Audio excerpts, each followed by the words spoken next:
Top half of Serie A looks like this. Milan, your league leaders, 5 points clear of their in-city rivals, Inter, Sassuolo, and Juventus. Round out your top four. For more, Gab Marcotti joins us now. Juventus facing Torino on the weekend. Andrea Pirlo's squad hasn't quite convinced so far this season. You think they'll struggle at all with Torino?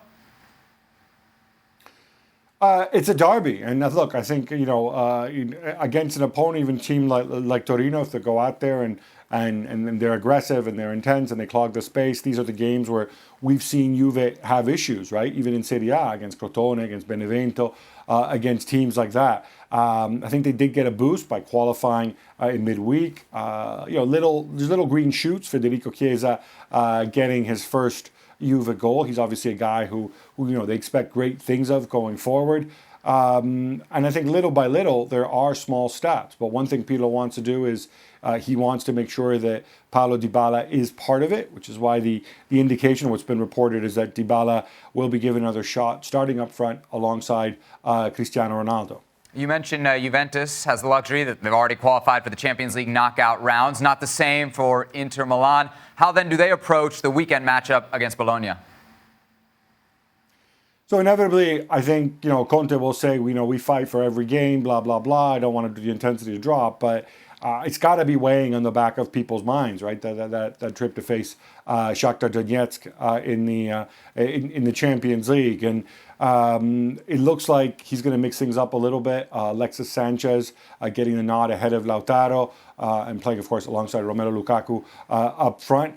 Some intrigue in the build-up to the game because Bologna, of course, coached by Sinisa Mihajlovic, who's obviously a very fiery guy.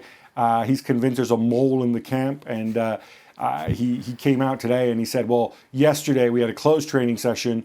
I completely changed the formation. I played a silly formation because I wanted to know if it was going to make it into the papers, and it did. So I definitely know we have a mole in the camp, and he's got them all fired up. And, and these are games which have been trap games for Inter, where they've dropped points in the past. The drama and controversy of Serie A are always good. Sunday, Milan visits Sampdoria. So far, Milan have looked pretty good. Sans Zlatan, you think that'll continue? Zlatan, it looks like his return's getting near, although obviously not going to be this weekend. Might be another 6 or 7 days that we have to wait for him.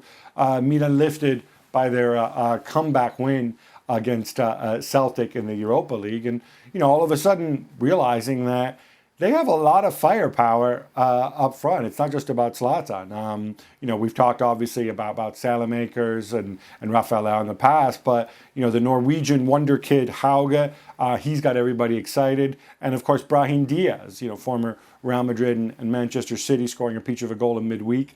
Wouldn't be surprised if some of these kids get the run out again for Milan against a Sampdoria team which, as we know and as we've seen this season, they can make life very difficult for you. Claudio Ranieri, the old fox, will be trying to outwit Milan.